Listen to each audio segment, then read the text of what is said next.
आप शिव को जहां बैठकर पुकारोगे शिव तुम्हारे पास में।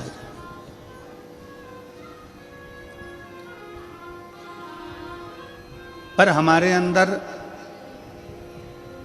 अहंकार इतना भर गया, काम इतना भर गया, लोभ इतना भर गया, आसक्ति इतनी भर गई, तृष्णा इतनी बढ़ गई, वासना इतनी बढ़ गई, हमारे भीतर दूसरे का भाव लेने का, दूसरे का धन लेने का मन में इतना भाव बढ़ गया कि हम दूसरे के धन को पाकर सुखी होना चाहते हैं।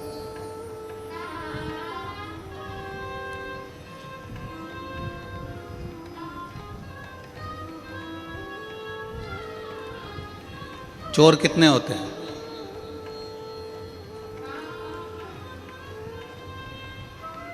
जैसे कपड़े की वैरायटी होती है उसी तरह चोट्टों की भी वैरायटी होती है।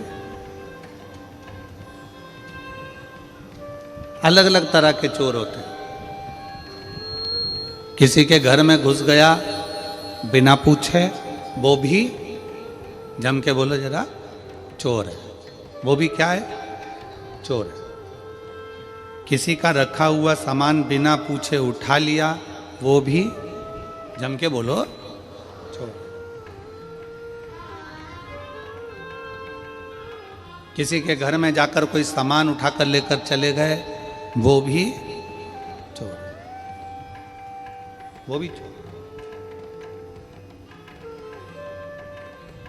घर में कोई गाजर का हलवा बना, पूड़ी बनी, खिचड़ा बना, चावल बना, भोजन बना, भगवान को दिए बिना, भगवान को बिना भोग लगाए खा गए, वो भी चोर। घर में बूढ़ी माँ है, घर में बूढ़े पिता हैं,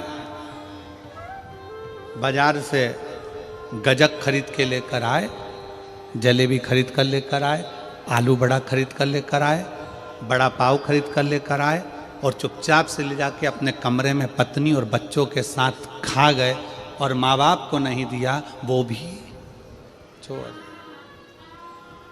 वो भी चोट्टे हैं, वो भी चोर। घर में बूढ़े माँ बाप बैठे हुए हैं, घर में बुजुर्ग बैठे हुए हैं, घर में बूढ़े रह रहे हैं।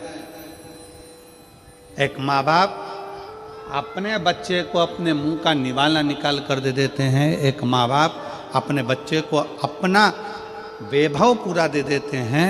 तो बच्चों का भी फर्ज बनता है कि बुढ़ापे में और बचपन में ये दो अवस्था ऐसी होती है जिसमें खाने की लालकता ज़्यादा होती है। बचपन में भी खाने की ललकता होती है और बुढ़ापे में भी खाने की ललकता होती है। हमारा काम, अपना काम, हम अगर अपने बच्चों के लिए कुछ लेकर आ रहे हैं, हम अपनी पत्नी के लिए कुछ लेकर आ रहे हैं बाजार से, तो एक पुड़िया अलग से अपने माँ बाप के लिए भी बंधवा कर लेकर आओ और उनको दो कि माँ ये मैं तेरे लिए लेकर आया। चोटों की गिनती में नहीं आओगे। और जो माँ बाप को बिना दिए अपने कमरे में बैठकर दोनों धनी लुगाई, दोनों पति पत्नी और बच्चे सब मिलकर खा जाएं, समझ लेना तुम बहुत बड़े चोट्टे हो, चोर हो। माँ बाप ने अपने बच्चों से कुछ नहीं छुपाया, दे दिया। रोटी खाने माँ बैठी है, बच्चा पास में आ गया, माँ ने अपनी रोटी का निवाला पहले बच्चे को खिला दिया। पिता कुछ खा रहा है, बच्चा आ गया, पिता ने अपना निवाला बच्चों को दिया। अब हमारा फर्ज है,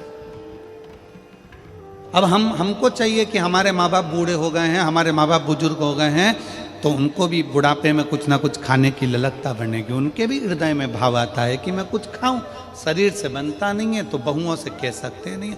अपना फर्ज है कि जब बाजार से अपनी पत्नी के लिए कुछ खरीद कर ला रहे हो, बाजार से अपने बच्चों के लिए कुछ खरीद कर लेकर आ रहे हो, तो अपने बूढ़े माँ बाप के लिए भी अलग से थोड़ा सा पैक करा कर लेकर आओ और उनको बंद एक पुड़िया बनाकर एक अलग से लेकर आकर उनको कहो, माँ ये मैं तेरे लिए गजक लेकर आया हूँ, माँ मैं तेरे लिए गाजर का हलवा लेकर आया हूँ, माँ मैं तेरे लिए ये लेकर आया हूँ। बुजुर्ग खाता कम है, अपने बेटे का स्वभाव देखकर, बहू का स्वभाव देखकर आशीर्वाद देता जाता है।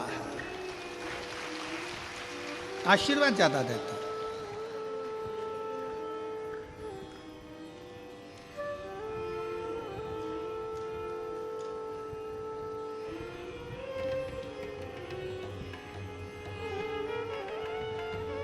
संसार सागर में एक बड़ी सुंदर कथा आती है, वायु पुराण, मत्स्य पुराण की।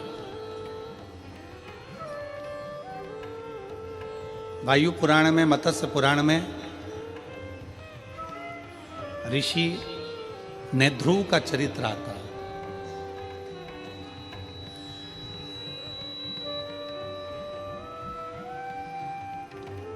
ऋषि नेध्रुव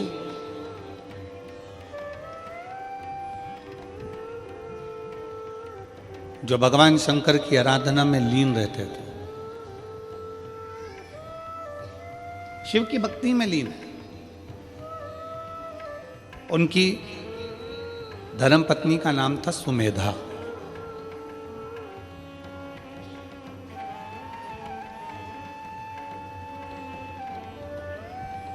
सुमेधा का एक काम था,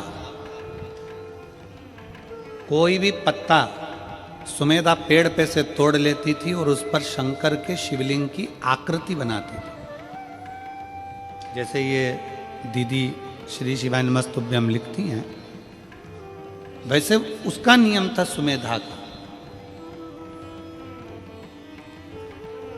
किसी भी वृक्ष की पत्ती को तोड़ लेती है और उस पर शंकर जी की आकृति बनाती, शिव की आकृति।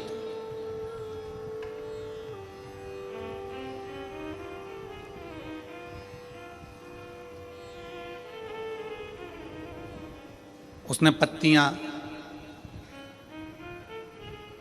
आकृति बना बनाकर ढेर सारी पत्तियां एकत्रित कर लेती थी और उन पत्तियों को फिर बाद में जल में एक एक कर कर विसर्जन करती थी। एक एक कर कर जल में विसर्जन कर।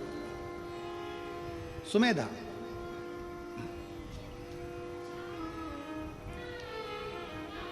नेध्रुव ऋषि की धर्म पत्नी सुमेधा कोई भी पत्ती मिल जाती, उस पर चंदन से, अबीर से, गुलाल से, जो उसके पास में होता उससे उस पर वो शिवलिंग बना लेता।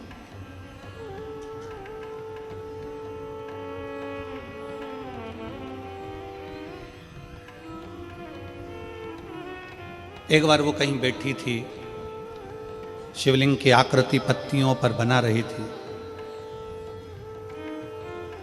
अपनी मस्ती में बैठी थी।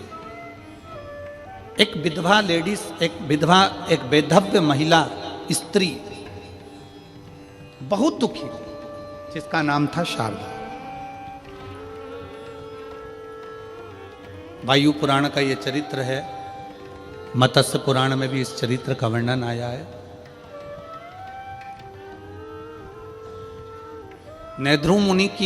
नेध्रुव ऋषि की धर्मपत्नी सुमेधा पत्ते के ऊपर शिवलिंग की आकृति बनाती है। शिवलिंग की आकृति।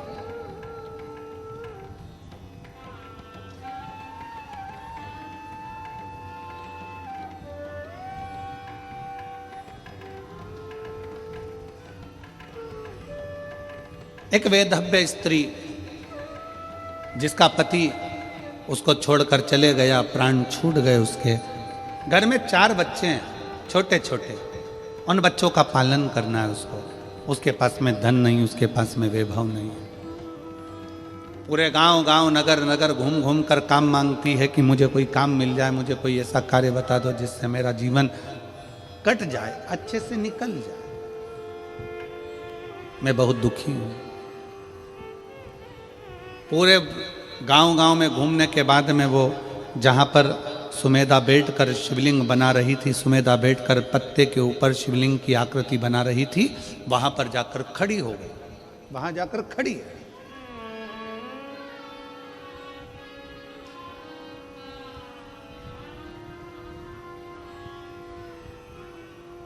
एक दिन हो गया, 2 दिन हो गया, 3 दिन हो गया, 4 दिन हो गया, 5 दिन हो गए। रोज आ जाती शारदा, रोज खड़ी हो जाती।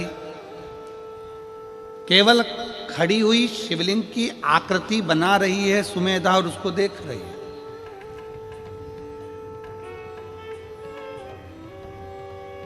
अब उसने क्या देखा कि सुमेधा ने जैसे शंकर की आकृति बनाई और पत्ते को नीचे रखा, दूसरा पत्ता उठाया, फिर लिखा, फिर आकृति बनाई, फिर पत्ता रखा, फिर आकृति बनाई, फिर पत्ता रखा।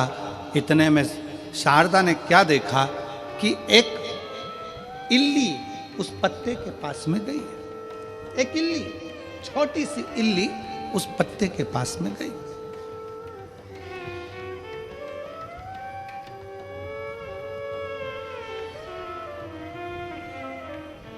और शारदा देख रही है कि वो इल्ली पत्ते के पास में जाती है और पत्ता उसने धीरे धीरे धीरे धीरे खाना प्रारंभ किया। पत्ता उसने धीरे धीरे खाना प्रारंभ किया।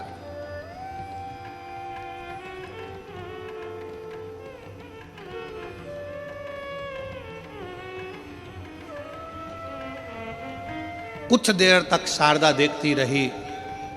उसने क्या देखा कि पत्ते को जैसे ही इल्ली ने खाना प्रारंभ करा और वो शंकर का जो शिवलिंग सुमेधा ने बनाया था, इल्ली खाते खाते वहाँ पर पहुँची है। उतनी देर में इल्ली के प्राण छूट जाते हैं और वो एक मनुष्य की आकृति धारण कर कर, कानों में कुंडल, गले में माला पहनकर सामने से देव योग से बैकुंठ लोक की ओर, इस मृत्यु लोक से जा रही है। एक इल्ली, एक छोटी सी इल्ली पत्ते को खाई और बैकुंठ को जा रही। शारदा को बड़ा आश्चर्य हुआ। मैं जंगल जंगल घूम रही हूँ, नगर नगर जा रही हूँ, गांव गांव जा रही हूँ, सबसे प्रार्थना कर रही हूँ, मेरे बच्चे भूखे हैं, भोजन चाहिए, मेरे बच्चों को क्या खिलाऊंगी? पति चले गया, मैं अकेली, मेरे बच्चों को कैसे पालूंगी? नेत्रों से नीर बह रहा है। 5 दिन तक उसने लगातार यही लीला देखी। उस पत्ते को इल्ली खाती चली जाती, कोई जीव खाता चले जाता, कोई बकरी खाती चली जाती। उसने बड़ा विचित्र देखा। आखिरी में 7 दिन निकल गए और 7 दिन के बाद में वो अपने हाथ जोड़कर सुमेधा के सामने जाकर खड़ी हो गई। सुमेधा के विनय कर ली। सुमेधा से कहा, ए बहन,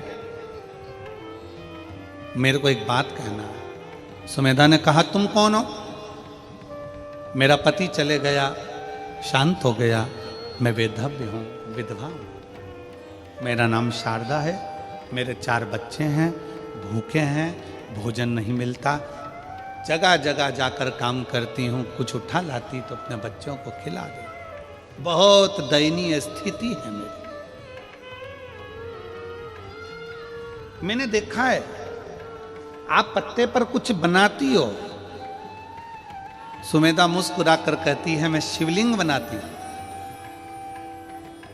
शिवलिंग? हाँ। इससे क्या होगा? तो कहा, मेरे पति ने, ध्रुव ने मुझे बताया था कि अगर शंकर का शिवलिंग किसी जगह अंकित किया जाता है तो वह अंकित का किया गया शिवलिंग भी हमें तेज बल और तप प्रदान करता। आप लोगों ने कभी देखा है कि एक राम नाम लेखन की बैंक भी होती है? आप लोगों को मालूम है? ऐसी किताब मिलती है, उसमें राम राम राम राम राम राम राम राम लिखते हैं लोग। नमः शिवाय लिखते हैं लोग। ओम नमः शिवाय लिखते हैं लोग। श्री शिवाय नमस्तुभ्यम, श्री शिवाय नमस्तुभ्यम लिखते हैं। कौन कौन ने देखी? जरा हाथ उठाओ। देखिए आप लोगों ने, ऐसी किताब मिलती है, पर्चा मिलता है, उसमें आपको लेखन करना पड़ता है। उसका फल क्या है? भारत की भूमि पर कई लोग राम नाम लेखन करते हैं। भारत की भूमि पर कई लोग शिव नाम लेखन करते हैं। भारत की भूमि पर कई लोग भगवान शंकर का नाम, भगवान राम का नाम, भगवान कृष्ण का नाम लेखन करते हैं। उसका फल क्या? तो कहा, उस लेखन का फल यह है कि आप अगर जंगल में जाकर, वन में जाकर कहीं तप साधना नहीं कर सकते, क्योंकि तप साधना करने के लिए भी एकाग्रता चाहिए और लिखने के लिए भी एकाग्रता की जरूरत होती है। अगर आप कहीं वन में जाकर तप साधना नहीं कर सकते तो एक कॉपी पर आप भगवान का जब नाम लिखते हैं तो आपका दिल और दिमाग एकाग्र हो जाता है, भगवान की चरणारविंद में चला जाता है। वो तप के बराबर है, वो साधना के बराबर है।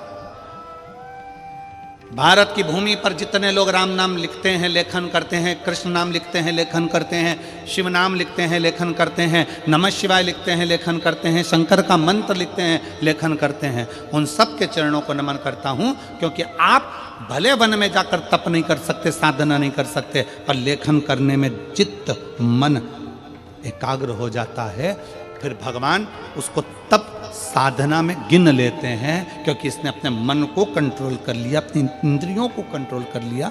साधना करिए इसमें,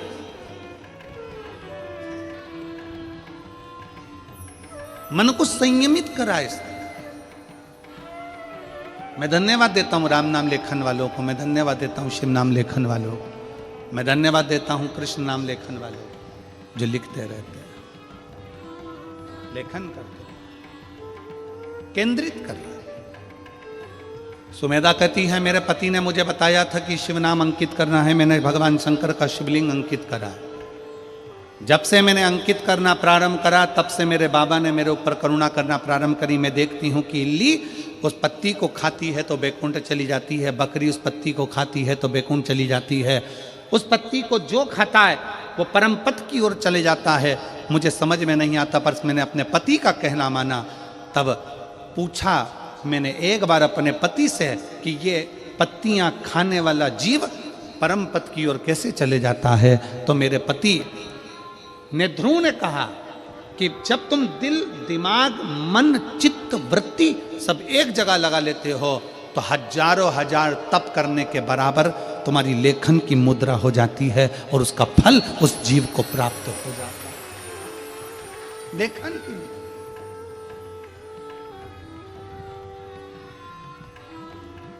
उसका फल प्राप्त हो जाता है। शारदा ने कहा मैं बड़ी दुखी हूं, मैं क्या करूं? सुमेधा ने कहा कि मैं नहीं बता सकती, पर मेरे पति ने ध्रुव के पास तुम जाओ, उससे विनय करो, वो तुम्हें जरूर मार्ग बताएगा। उसने मुझे मार्ग बताया है तो तुम्हें भी बताएगा। जाओ तुम जाकर बात करो। शारदा भगवान का नाम जपती जपती ने ध्रुव के पास पहुंच गई। ने ध्रुव बैठे तप साधना में थे। उन्होंने तुरंत पूछा, मां तुम कैसे आई? दीदी, जीजी, बेटी तुम कैसे आई? एक संत, एक साधु, सन्यासी, तपस्वी, साधक, उपासक, पक्का शिव भक्त, पक्का भगवान का उपासक, संत, साधु, सन्यासी, तपस्वी, तप करने वाला, साधना करने वाला, कोई संत, कोई महात्मा, कोई भी होगा ना, स्त्री को मां कहकर संबोधित करता है। क्योंकि उसके सामने भले युवान स्त्री भी खड़ी होती है ना, तो वो साधु हमेशा उसको मां ही कहता है। कोई बेटी खड़ी है ना, तो उसको बेटी कहकर पुकारता है। पर उसके नाम से कभी संत साधु किसी स्त्री को नाम से नहीं पुकारता, उसको मां संबोधन देगा। भगवान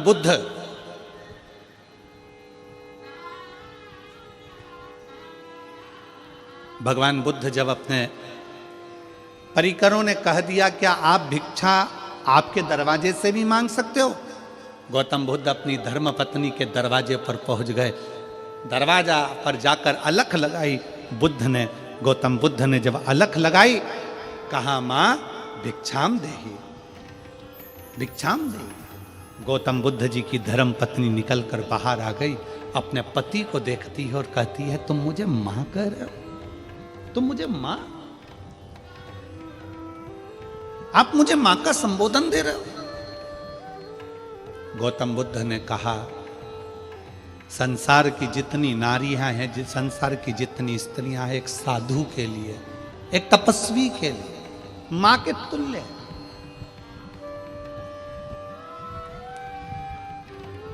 माता के तुल्य है, मां के तुल्य। और तुम मेरी माता हो,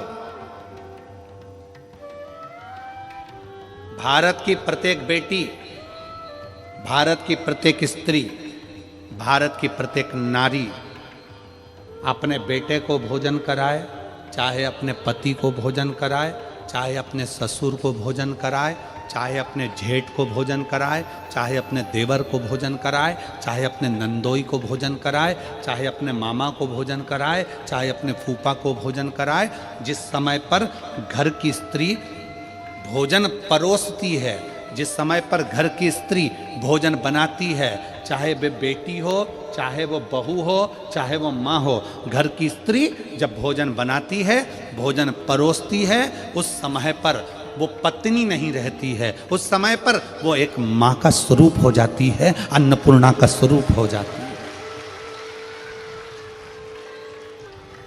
इसका प्रमाण है हमारा काशी, इसका प्रमाण है हमारी काशी की भूमि, जहां पर भगवान शंकर को पूरे विश्व का भरण पोषण करना है, पूरे विश्व का पेट भरना है, तो वह अपनी धर्म पत्नी पार्वती से भिक्षा मांग कर कहते हैं, मां अन्नपूर्णा, हे मां अन्नपूर्णा, अन्न दीजिए। पार्वती जी आश्चर्य में पड़ गई, तुम मुझे मां कह रहे हो?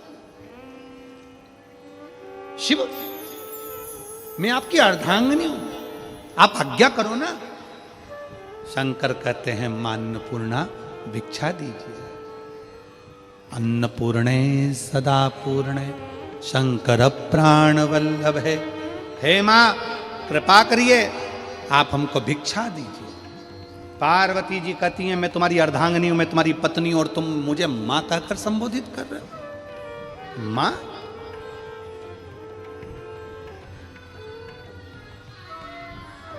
शंकर जी कहते हैं, जिस समय पर स्त्री अपने पति को भोजन देती है, जिस समय पर स्त्री अपने पति को अन्न का भाग देती है, जिस समय पर स्त्री अपने पति को भोजन कराती है, उस क्षण प्रत्येक संसार की स्त्री मां बन जाती है, अन्नपूर्णा बन जाती है। अन्नपूर्णा हो।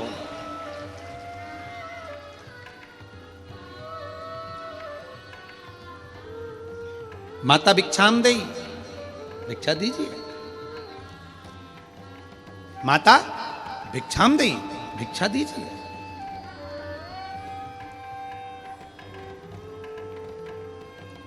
संसार में जितने संत हैं, जितने साधु हैं, जितने सन्यासी, जितने तपस्वी, जितने साधक, जितने उपासक, कभी नाम लेकर नहीं बोलेंगे। दीदी कर कर बोलेंगे, जीजी कर कर बोलेंगे, बेटी कर कर बोलेंगे, मां कर कर बोलेंगे। माता का संबोधन दे देंगे, अम्मा, मां का संबोधन, आई, संबोधन कर कर बोलेंगे। संत की श्रेष्ठता इसी में, संत की श्रेष्ठता सबसे ज्यादा इसी में है कि वो संबोधन जब दे तो एक नारी को माता का संबोधन दे। कितना सुंदर कहा है। एक बेटा अपनी मां के साथ रोज प्रवचन में जाता था, और प्रवचन में मां संत से कहती थी, बाबा मुझे आपको अकेले में मिलना है। संत अकेले में नहीं मिलता।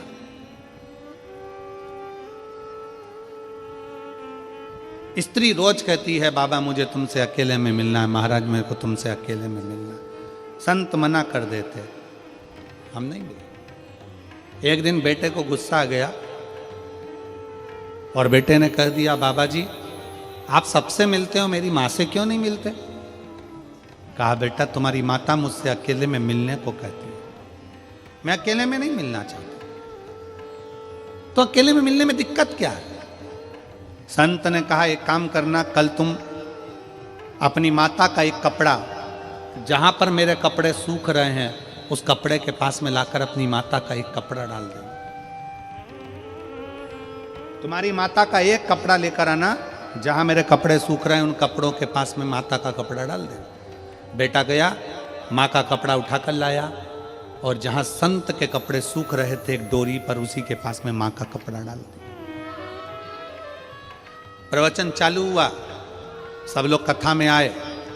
एक का ध्यान चले गया संत के कपड़े पर, उसने दूसरे को कोनी मारकर कहा कि संत के कपड़े के पास में स्त्री का कपड़ा। दूसरे ने तीसरी से कहा संत के कपड़े के पास में स्त्री का कपड़ा। तीसरे ने चौथे से कहा, पूरे नगर में बात फैल गई कि ये महाराज अच्छा नहीं है, स्त्री का कपड़ा इसके कपड़े के पास में है, मतलब इसका संग स्त्री के साथ है। सब कथा छोड़ छोड़ कर चले गए। अकेले महाराज वो बच्चे को जाता हुआ देखा तो महाराज ने बुलाकर कहा, देख बेटा, तेरी माँ का केवल एक कपड़ा मेरे कपड़े के पास में आया तो लोगों की दृष्टि बदल गई, अगर तेरी माँ से मैं अकेले में मिल लेता तो लोगों के विचार बदल जाते। संत, साधु, सन्यासी, तपस्वी, साधक, उपासक, जितने बड़े बड़े तपस्वी होते हैं ये स्त्री से दूरी बनाकर संबोधन देंगे तो माता का संबोधन देंगे, ए मेरी जीजी हो, ए मेरी बेटी हो, ए मेरी माता हो, मां का संबोधन।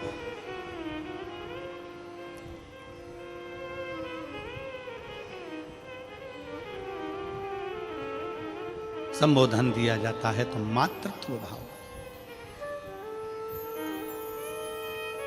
और देख लिया संसार हमने देख लिया, सब मतलब के यार हमने देख लिया, झूठे नाते झूठे रिश्ते, झूठे नाते झूठे रिश्ते, अरे झूठा है संसार हमने देख लिया, सब मतलब के यार हमने देख लिया।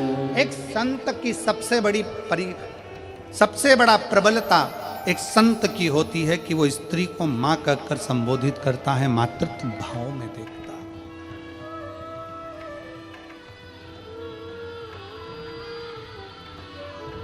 एक संत की सबसे बड़ी प्रबलता होती है वो भोजन को बहुत अधिक मात्रा में नहीं पाता, त्याग की भावना होना चाहिए, त्याग की भावना। उपास करते हो आप लोग, कोई सा भी उपास करते हो, कभी महीने, 4 महीने, 6 महीने, 1 साल में कोई सा उपास रखते होगे? अरे हाथ तो हिलाओ जरा, सही है, रखते हो सब लोग? रखो जरा। खाते ही खाते हो कि भूखे भी रहते हो? जम के बोलो जरा, थोड़ा भूखे रहते हो। भजन दबाकर करो पर भोजन दबाकर मत करो। शास्त्र कहता है भजन दबाकर करो, भजन जितना कर सकते हो करो, पर भोजन दबाकर नहीं करो। जो दबा दबा कर खाता है वो एक दिन दवा खाने चला जाता है। दवा खाने जाता ही कौन है? जो ज्यादा दबा के खाता है। जो मिल जाए, इसने बिस्कुट दिया वो खा लो, टॉफी मिल गई वो खा लो, कोई खिचड़ी बांट दिया वो खा लो, चावल मिल गया वो खा लो, पूरन पोली मिल गई वो खा लो, रोटी मिल गई वो खा लो, पापड़ मिल गया वो खा लो, जो ला कर दे वो सब खा लो। खूब दबा दबा कर जो खाता है वो एक दिन दवा खाने चला जाता। दवा खाने जाता ही कौन है? जो दबा दबा के खाता है। इसलिए खाने पर कंट्रोल होना चाहिए, थोड़ा सा बहुत ध्यान दे। भजन दबा कर करो, भजन जितना कर सकते हो करो, पर भोजन दबा कर मत करो। भोजन को थोड़ा सा दूरी बना कर। पर हमारे यहां तो बड़ी विचित्र बात है,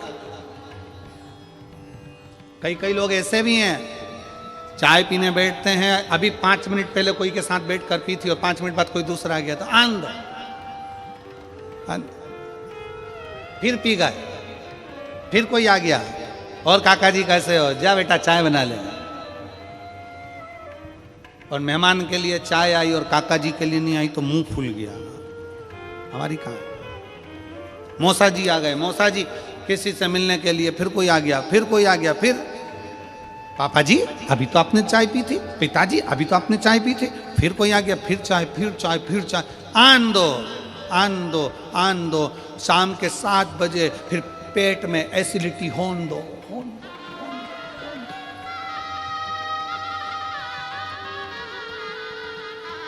अब पिताजी शाम को यहां से वहां, वहां से वहां, ना जाने। बहू पूछ रही है, पापा क्या हुआ? क्या पता, समझ में नहीं आ रहा है, थोड़ा एसिडिटी हो रहा है, समझ में नहीं।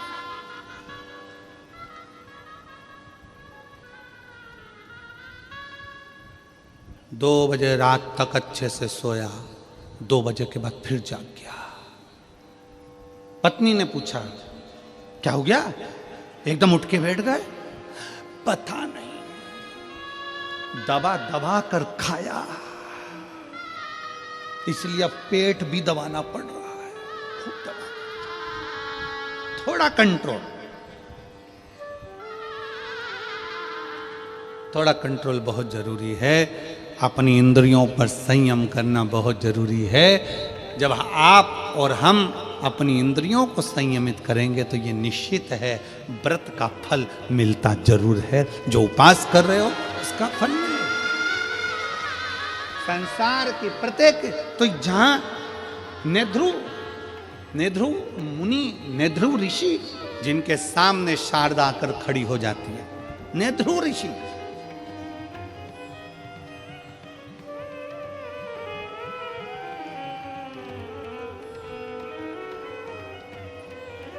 नेध्रु ऋषि के सामने शारदा आकर खड़ी हो गई और शारदा ने कहा, बाबा जी, गुरुवर, मैं बहुत दुखी हूँ, मेरे जीवन में ये संकट आ गया, मैं विधव्य हो गई, पति चले गया, बच्चे हैं, अब मैं करूँ तो करूँ क्या? क्या करूँ? मैं भूखी हूँ, मेरा परिवार, मेरे बच्चे भूखे हैं, उनको अन्न का भाग नहीं मिल पा रहा है, मैं क्या कर सकता?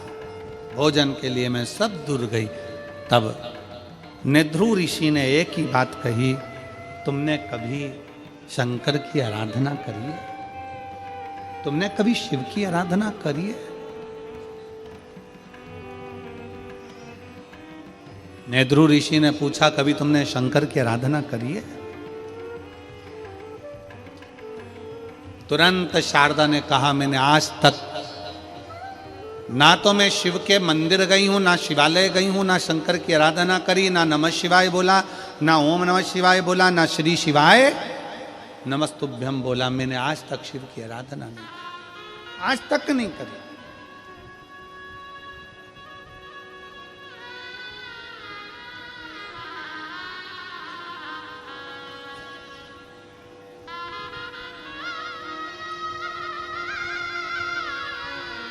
क्या तुम्हें किसी ने बताया नहीं?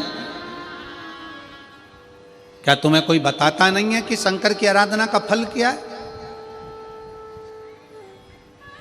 मेरी जितनी जीजियां बैठी हैं, मेरे जितने जीजा बैठे हैं, जितनी मेरी बेटियां बेटाएं, जितनी मेरी माताएं यहाँ बैठी हैं, जितने मेरे भाई बैठे हैं, उनसे एक निवेदन करूंगा कि आपके घर के पास में आपका कोई रिश्तेदार अगर दुखी है, तकलीफ में है, तो उसको एक बात जरूर कहा करो कि तू शंकर जी के मंदिर में जाकर एक लोटा जल चढ़ाना प्रारंभ कर, मंदिर में साफ सफाई करना प्रारंभ कर, बाबा तेरे को देगा, बाबा तेरे को देगा।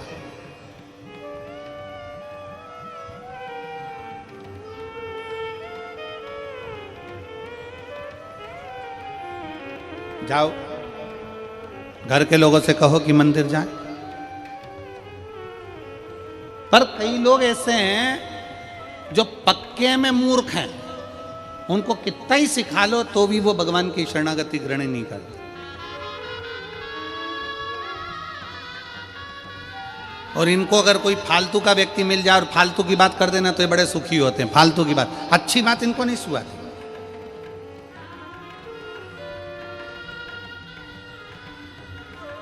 और कई लोग ऐसे हैं जो अपने विचार से नहीं चलते, दूसरे के विचार से चलते।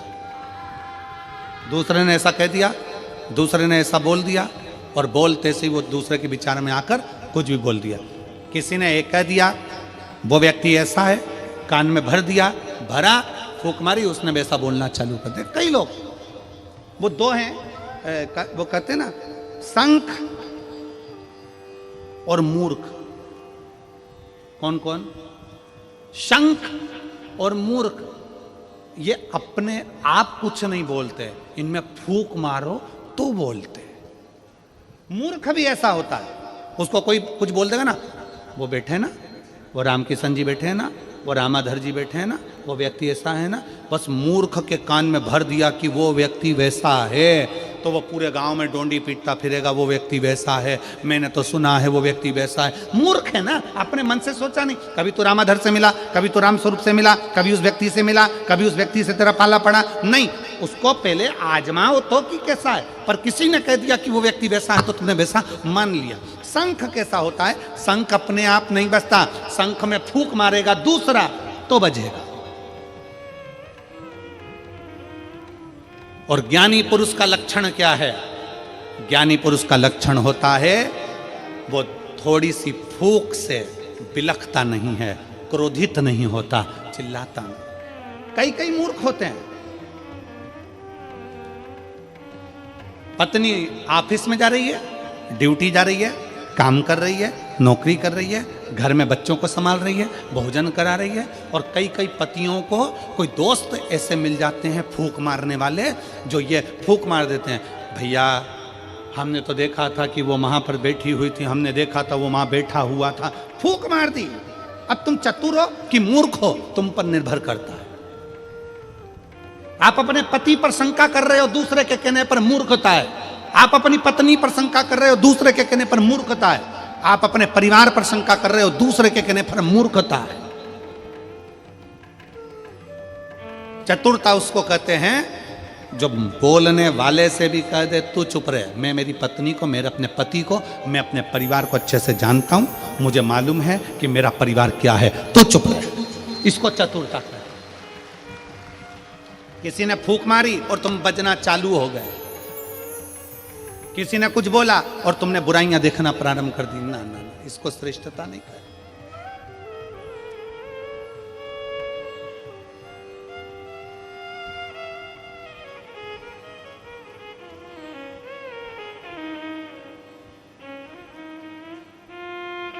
इसको श्रेष्ठता नहीं कही।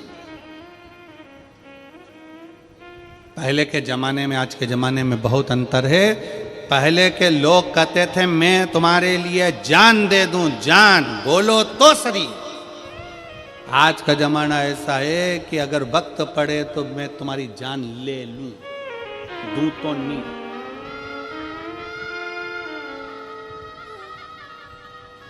एक लड़की लड़के से कह रही थी एक बार अपनी शादी हो जाए, मैं पूरे घर को स्वर्ग बना दूंगी, तुम चिंता बिल्कुल मत करो। गार्डन में बैठ के बोल रही थी, आवाज कानों में गई तो पलट के देखा कि ये घर को स्वर्ग बनाएगी और घर में रहने वालों को स्वर्गवासी।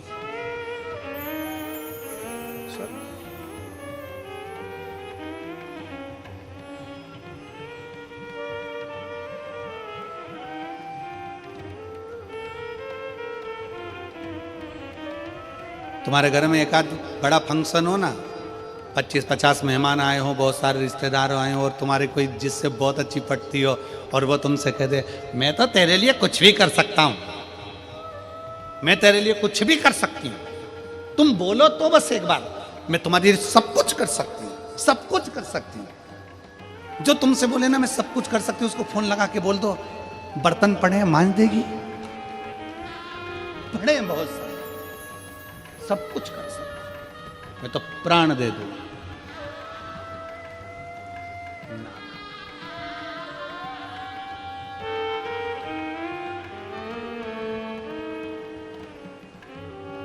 और मेरे गिरधर शिव तत्व में, भगवान की भक्ति में, एक आनंदता में, मीराबाई कहती है भगवान कृष्ण से कि है मेरे गिरधर, है मेरे गोपाला, है मेरे कृष्ण, मैं तेरे लिए अपना सर्वस्व बार देती हूं, भगवान कृष्ण ने परीक्षा ले ली मीराबाई की, जहर का प्याला भेज दिया। जहर का प्याला भेजा तो भगवान को लगा सही में सर्वस्व बांट सकती है, तब भगवान कृष्ण उसकी साक्षी में प्रकट हो जाते हैं। थोड़ा परीक्षा मेरा भगवान लेता है, मेरा कृष्ण लेता है, मेरा राम लेता है, मेरा शिव लेता है, उस परीक्षा को लेता है, थोड़ा समय लगता है। क्या तुम्हें किसी ने बताया नहीं कि शंकर की आराधना करने का फल क्या होता है?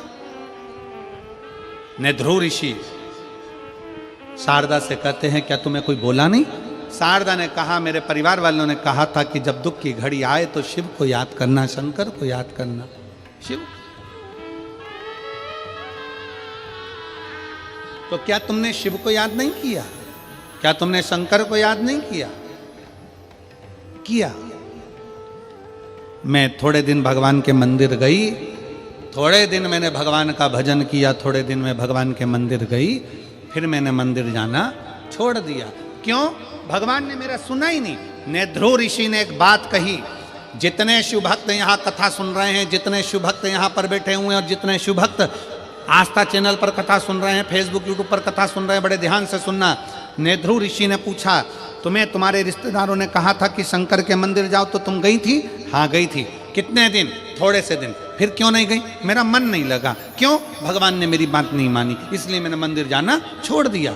मैं मंदिर जाना छोड़ दी, मैं कथा जाना छोड़ दी, मैं भजन करना छोड़ दी। क्यों? भगवान ने मेरी सुनी नहीं। नेध्रु ऋषि ने कहा ओ मेरी माँ, बच्चा गर्भ में रहता है तो कितने महीने रहता है? जम के बोलो जरा, कितने महीने? 9 महीने। नेध्रु ऋषि ने कहा एक बच्चे को भी स्वस्थ जन्म लेने में 9 महीना लगता है, और दुनिया के लोग ये सोचते हैं कि हम 2 महीने से जल चढ़ा रहे हैं और भगवान हमारी सुन ले। 9 महीने में बच्चा पूर्ण जन्म लेता है, तो भगवान पर भरोसा भी कम से कम 9 महीना तो करो कि भगवान कुछ देगा। पर आज का जमाना ऐसा हो गया कि कोई ऐसा महाराज मिल जाए जो हमको ऐसी भभूति दे दे और ऐसे पटके और नीचे से सोने के हंडे निकल जाए। तो ऐसा हंडा निकालने वाला महाराज हो तो हमको भी बता दो, हम भी तुम्हारे साथ चलेंगे हाले कोसा से डायरेक्ट, कि ये सब भभूत फेंको, सामान फेंको और नीचे से सोने के हंडे निकल जाए। शिव महापुराण की कथा कहती है, शंकर भगवान का चरित्र कहता है, अपनी मेहनत, अपनी लगन, अपना कर्म, अपना परिश्रम व्यक्ति को आगे लेकर जाता है, ऐसे फेंकने से हंडा नहीं निकल जाता। अपनी मेहनत से जाइए। एक पत्र है,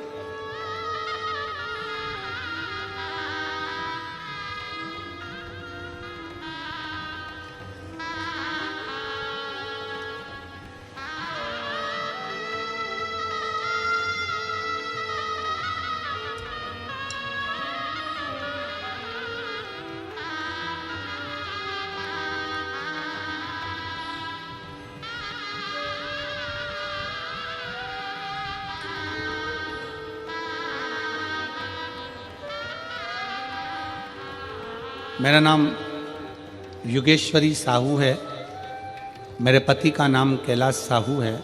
मैं ग्राम मारगांव, डोंगर गांव, जिला राजनांदगांव, छत्तीसगढ़ की रहने वासी हूँ। कहीं बैठी हो तो हाथ हिला सकती हूँ। आ जाइए, एक बेलपत्र ले जाना, आ जाइए। मेरी शादी 2003 में हुई, तब मैं अपने गांव शिव मंदिर जाती थी। मंदिर सुना पड़ा रहता था गुरुदेव। आज मैं आपको धन्यवाद देती हूं कि सारे सुने मंदिरों में आज भीड़ लगी है। ये शिव की कृपा है, शंकर की उदारता। गुरुदेव 2018 में मेरे शरीर में गांठ हो गई। तब मैंने सुना था कि पंडाल में बैठकर कथा का रसतत्व ग्रहण किया जाए तो बाबा सब हल निकालता। हमने पहली कथा हाले कोसा की पुराण कथा पंडाल में सुनी, और 2018 से जो गठान थी वो गल नहीं रही थी। डॉक्टर ऑपरेशन का बोल रहे थे। बाबा की कृपा से शिव पर जल चढ़ाकर जल पीना प्रारंभ करा। आज मैं बाबा को धन्यवाद देने के लिए इस हाले कोसा की भूमि पर आई हूँ, क्योंकि इसी भूमि पर मैं पहली बार कथा सुनकर गई थी। बाबा की कृपा से मेरी गठान पूरी गल चुकी है। मैं बाबा को यहाँ धन्यवाद देने के लिए आई। शिव तत्व है, एक पत्र और है।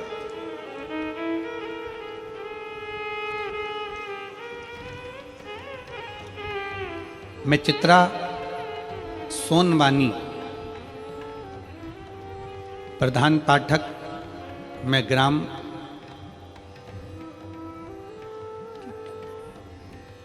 जरा पढ़ के सुनाओ रे। और ईड बरी, उरेडी बरी, उरेड बरी। अरे तुम समझ गए ना, जाना बहुत। पोस्ट नावा गांव, डोंगरगढ़, जिला राजनांदगांव, छत्तीसगढ़ की निवासी हूँ। कहीं बैठी हैं आप? ही हैं। श्री शिवाय नमः। आ जाओ, एक बेलपत्र ले जाना, आ जाओ। गुरुजी, पहली बार जब कथा सुनी थी, एक साइकिल लेने की भी औकात नहीं थी। गुरुदेव, एक साइकिल लेने की भी औकात नहीं थी। हम एक साइकिल ले पाए ये भी नहीं जान सकते थे। पर आज एक साइकिल लेने की औकात नहीं थी। आज भोले बाबा की कृपा ऐसी है।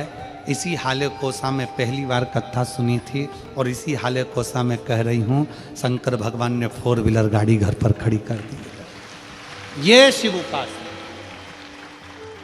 ये शंकर की उपासना।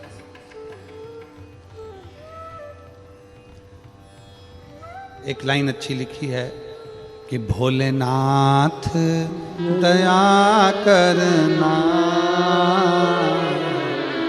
मैं तेरे भरोसे,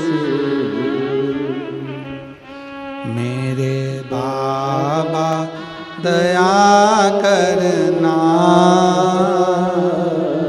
मैं तेरे भरोसे,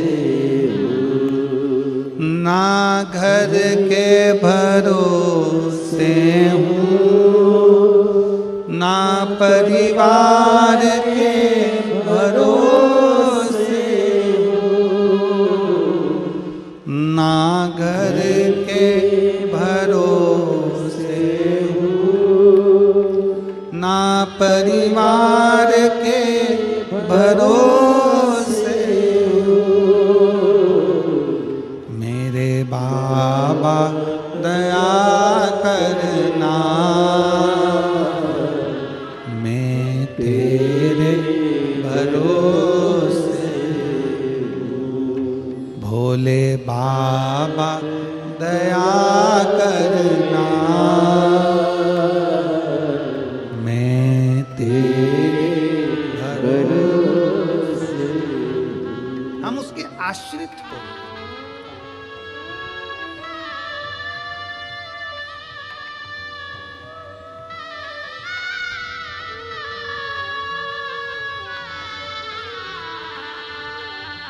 चित्रा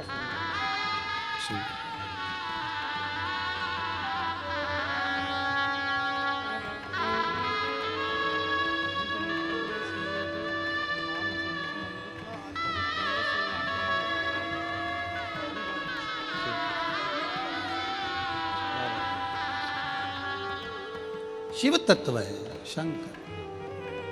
सोनवानी जी कह रहे हैं, हम यहाँ पहली बार हाले कोसा जब आए थे, दिनेश साहू जी कथा कराए थे।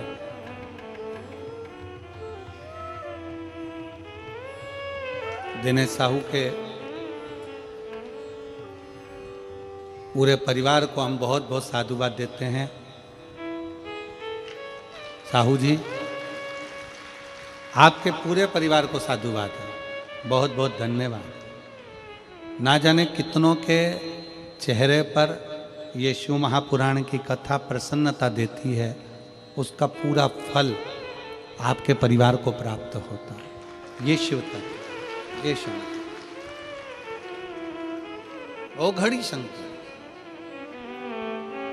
वो कह रहे हैं हमने पहली बार कथा इसी हाले कोसा में सुनी थी और बाबा से प्रार्थना करी थी। हमने ये जानकर सुना था कि लोग कहते हैं कि पंडाल में बैठकर कथा सुनने का फल मिलता है।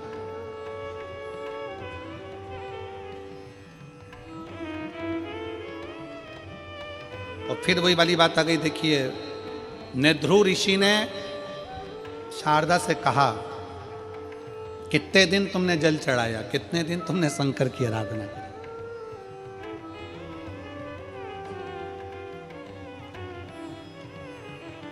कितने दिन?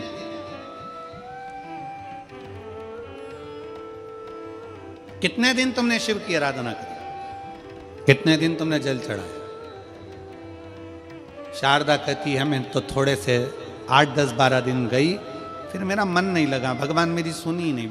नेध्रु ऋषि ने कहा, गर्भ में जो बच्चा होता है वो भी 9 महीना लेता है, तब जन्म लेता है।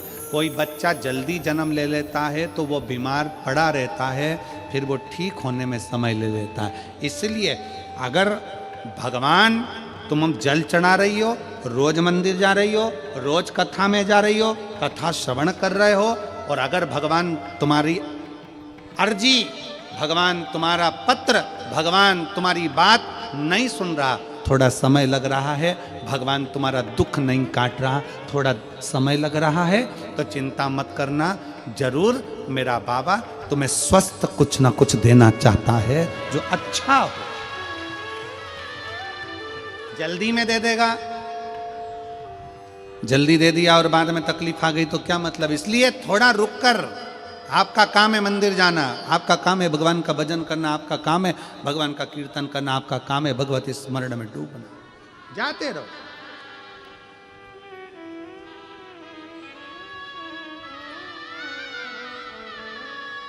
हमें क्या चिंता करना?